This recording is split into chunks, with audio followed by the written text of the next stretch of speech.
You can't just say I'm young and dumb, so I keep getting write-ups. I don't disagree that you're young and dumb, but this is ridiculous. Like, I mean, you thought you were pretty bad breaking into a cop's car, didn't you? That is some nerve.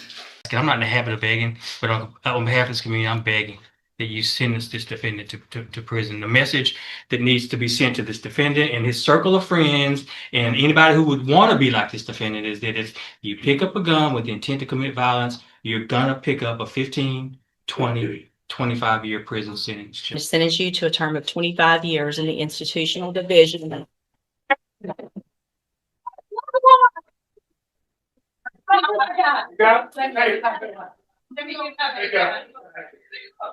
All right, so you're Bryce Thomas, and Mr. Thomas was previously in court, entered pleas of guilty in cause number 24 DCCR 0389 to the third-degree felony offense of prohibited weapon. Cause number 24 DCCR 0390, also a third-degree felony of possession of a prohibited weapon. Cause number 24 DCCR 0391, pled guilty to the state jail felony offense of theft of a firearm. Cause number 24 DCCR 0392, pled guilty to the lesser offense of indecency with a child by exposure, also a third-degree felony. There was no plea agreement. I have received and reviewed the pre-sentence report. Has everyone had an opportunity to review that report? State action. In addition, there is also the largest packet I've ever received of jail incident reports in a case. Did everyone have an opportunity to review those? Yes, I took an evening and 35 pages. I reviewed them one evening. State reviewed all 35 pages of the In addition, the state has filed a state sentencing memorandum. Mr. Burbank, did you receive that, and were you able to review it? Okay. Anything else, any objections or corrections or additions to the report? No, Judge. All right, Mr. Burbank, you may proceed. Your Honor, this is a very young kid that in a very short period of time stepped off the cliff and got himself in a lot of trouble. I will represent to the court when I was encased by his family.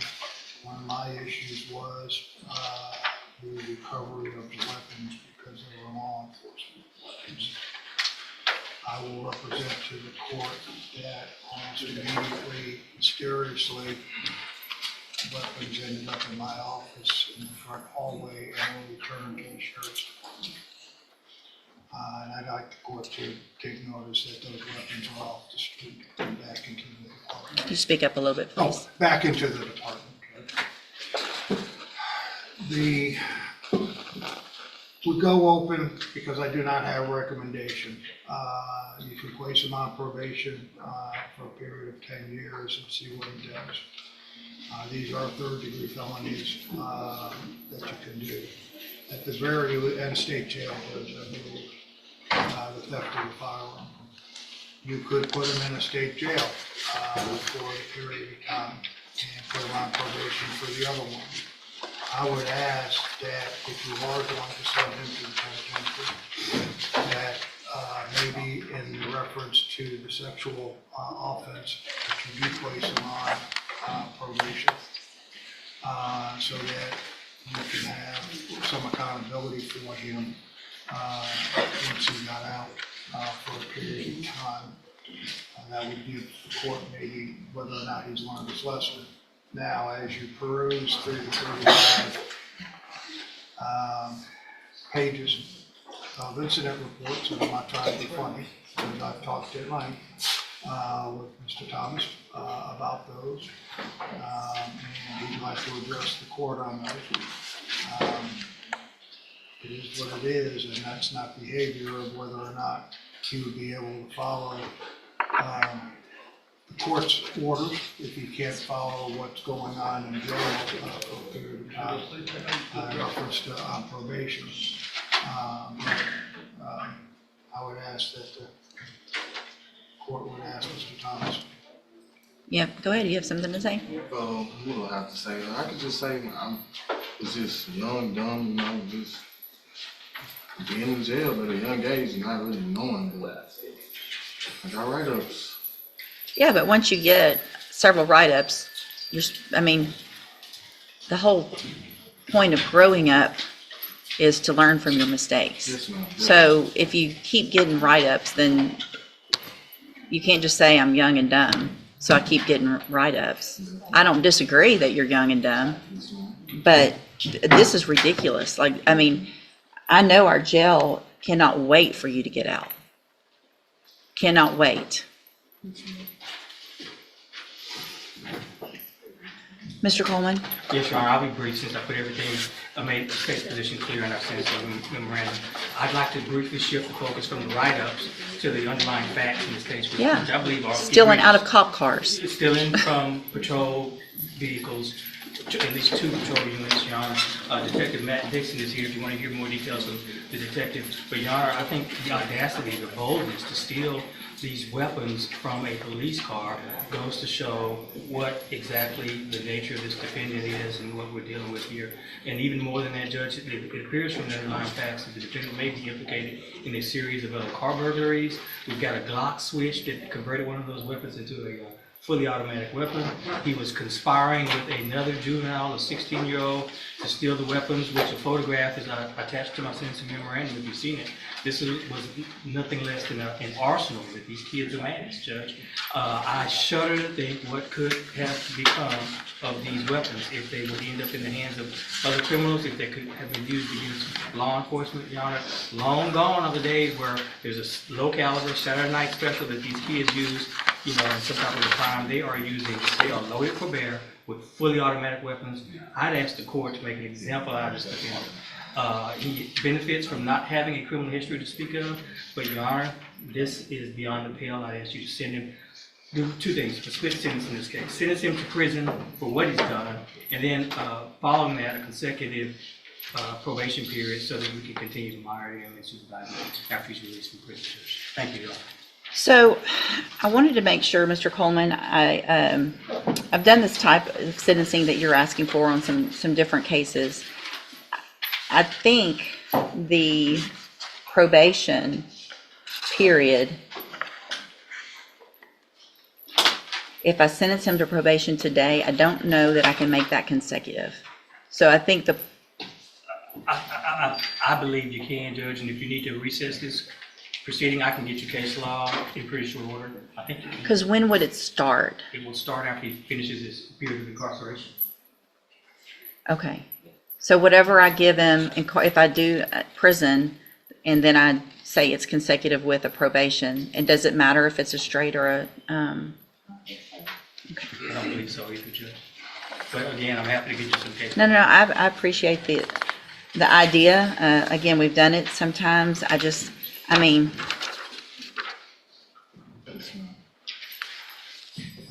what are y'all doing? What are you doing with all these? In Texas, a judge Not can shooting sacrifice. people. Sir? Not shooting people. Not shooting people yet. What are you shooting? Why would you have these? What are you getting these to shoot at? Just to be tough and say you have guns? No. That's all that's happening with these guns on the street is y'all are shooting at each other, at other people, at houses, at cars, at whatever. There's no reason to have these kind of guns. These aren't hunting guns, right? You're not going to shoot a deer. Do you hunt? I do. Do I you? have before, but Have you? yes, Which one of these is your hunting gun? none of those.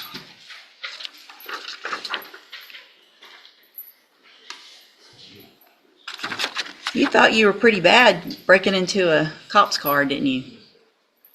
That is some nerve.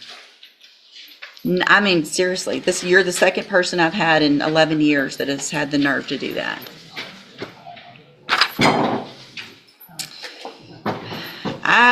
Here's what I'm going to do, because I agree with Mr. Coleman. I would like, at least in the indecency case, to get treatment and probation on that case so that we know you're not going to go make that type of bad decision again. But I'm not giving you probation on everything. You're going to you want to change your life and do better and not be young and dumb, you're going to have some time to figure that out. So in cause number 24, DCCR 0389, I'm going to find that you entered your plea of guilty freely and voluntarily, find sufficient evidence to find you guilty, and at this time find you guilty of possession of a prohibited weapon. Mr. Coleman actually asked me to sentence you to 5 years. I don't think that's enough. I'm going to sentence you in that case to 7 years in the institutional division of the Texas Department of Corrections. You'll receive credit on that sentence for any time you've been in custody. And part of the reason I made it lengthier is because you have been in custody so long, and a 5-year sentence really isn't going to amount to much. Cause number 24, DCCR 0390, also find sufficient evidence to find you guilty, and at this time find you guilty of possession of a prohibited weapon. Sentence you to a term of 7 years in the institutional division of the Texas Department of Corrections. You will also receive credit on that sentence for any time that you've been in custody that the law gives you the right to receive. In cause number 24, DCCR 0391, find sufficient evidence to find you guilty, and at this time find you guilty of the state jail felony offense of theft of a firearm. Sentence you to a term of 2 years in the state jail prison. You will receive credit on that sentence for any time that you've been in custody that the law gives you the right to receive. Then in cause number 24, DCCR 0392, find sufficient evidence to find you guilty. However, in that case, I'm going to defer all proceedings, place you on probation. No, that's the third. I'm going to find you guilty of that offense, sentence you to a term of 10 years in the institutional division, but I'm going to suspend that and place you on probation for 10 years. Can I address the court on that? Mm-hmm. With the deferred, though, with the registration, it would, if he did comply after he got out, that he may have a chance instead of a conviction. He's already got 3 convictions. Well, A I fourth. understand that, but a sexual kind of. May I respond, Judge? That is a reduced plea to a reduced charge. I agree. I'd like to point that out. Can I give a straight on indecency though? Hold on. I think it has to be deferred. Hold on.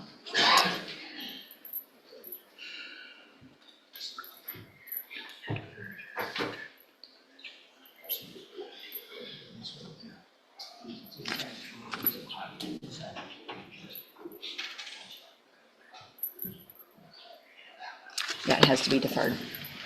Okay, so I'm going to go back in that cause number, which ends in 0392. Find sufficient evidence to find you guilty. However, I'm going to defer all proceedings, and I'm going to place you on probation for 10 years. That will run consecutively to the other cases. So that probation does not start until you get out of prison. Then, if you violate that probation, you could be sentenced up to 10 years in that case. So you're going to be under supervision or in custody for a very long time.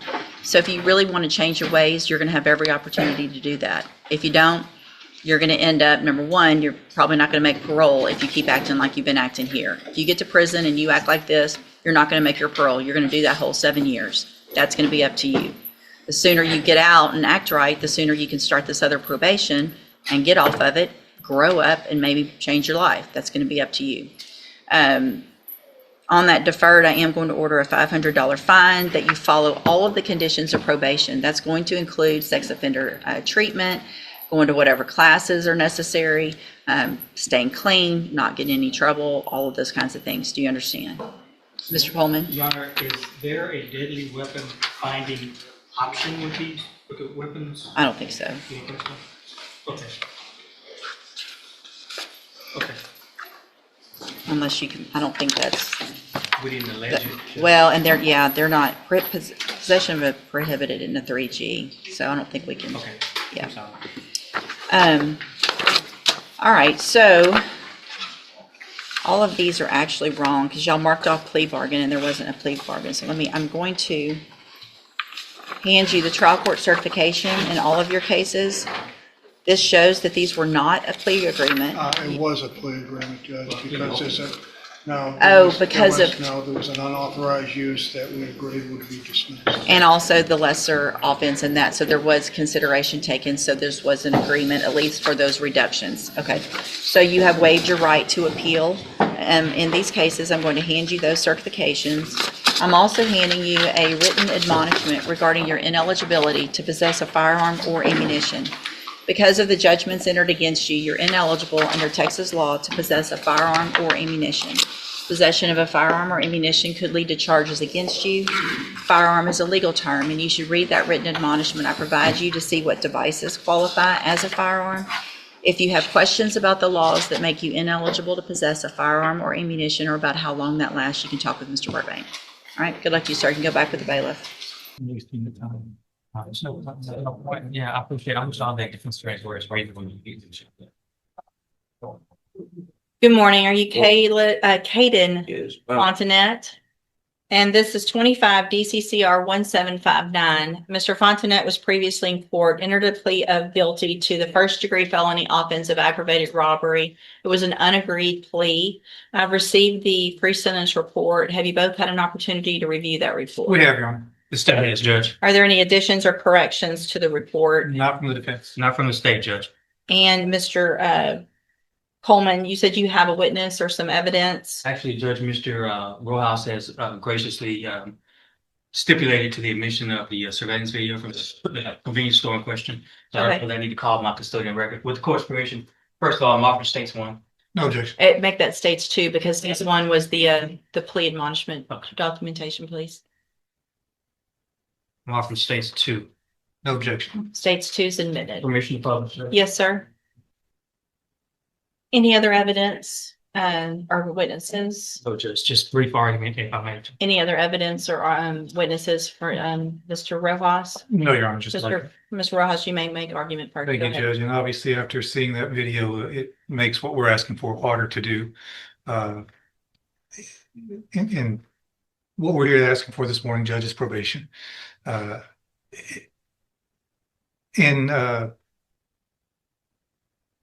Mr. Fontainet's defense, he is a young offender. I know the court is tired of hearing the same story over and over, and young guys with guns in here. He's got a limited criminal history. I believe this is his first felony. He's never been on any kind of felony supervision, or felony probation. Unfortunately, he's just fallen into the same situation that we see so many other youthful offenders fall into. He's got no direction in life. He's very little support at home. Sees no way out of the situation that he's in, so he goes and decides to rob a store and get some money. Did the wrong thing.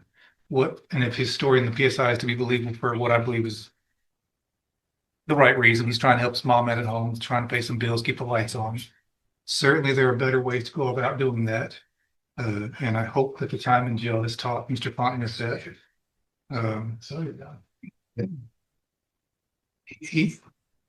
We've got options here, Judge. We can send him to prison or we can put him on probation. Certainly, he's on the road if this conduct continues, he's on the road with prison. I don't know that the day is the best time to make that exit for him. He's got a long life to live. We can send him to prison. He can be there for a few years and come back out. I don't know that he's going to get the help that he really needs in prison. There are programs available on probation that if he's serious about turning his life around, like he says in the PSI, those programs can help him. And if he does take advantage of those, it in turn would make the community a little bit safer, because it'd be one less guy running around with a gun when he does get out of prison, if that were the road that you chose to take. Planning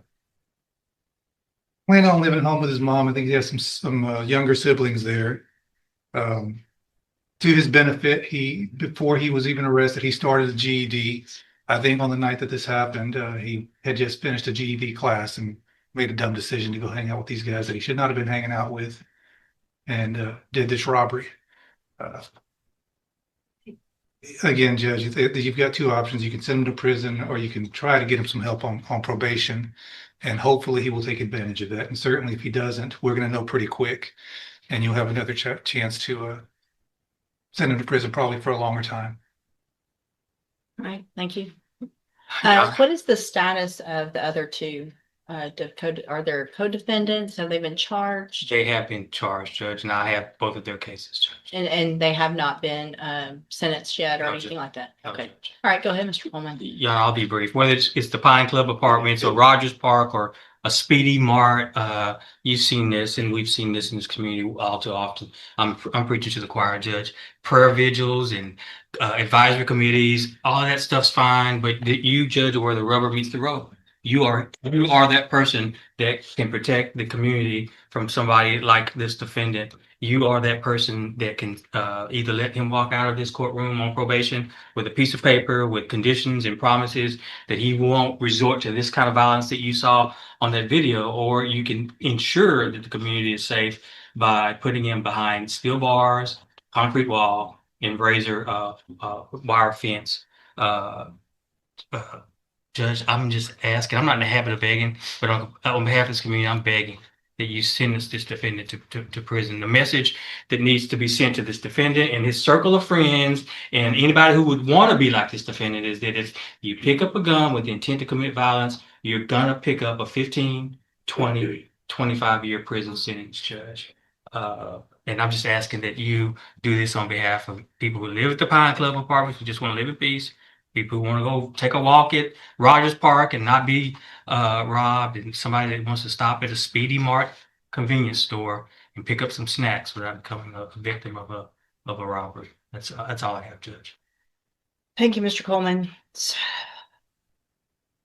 Mr. Fontenette, there was a time some years ago that there really wasn't even a question. Everyone, state's attorneys were recommending youthful offenders, probation. Let's give everybody an opportunity. And things have just changed in such an incredibly dangerous way with young people doing what I just saw you do on that screen.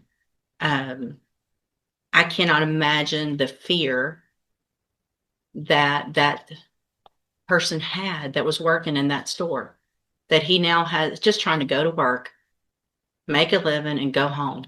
And he has 3 people come in and not just grab a little quick something and run out, but terrorize him for quite some time.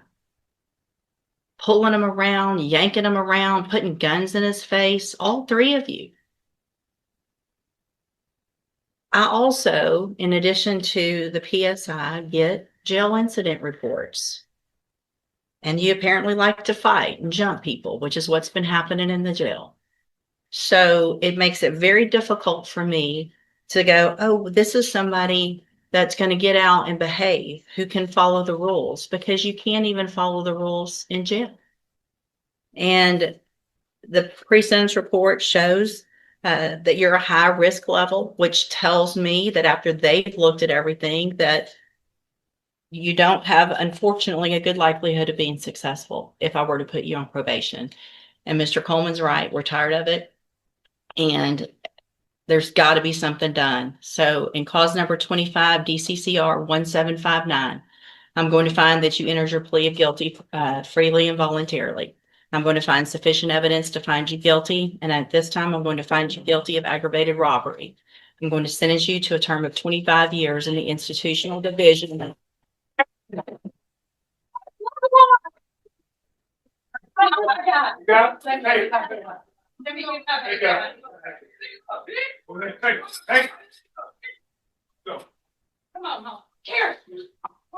going to sentence you to a term of 25 years in the institutional division of the Texas Department of Corrections. You will receive credit on that sentence for any time that you've been in custody that the law gives you the right to receive. I'm handing you the trial court certification. This was not an agreement. You have some rights to appeal. I have also handed you a written admonishment regarding your ineligibility to possess a firearm or ammunition. Because of the judgment entered against you, you're ineligible under Texas law to possess a firearm or ammunition.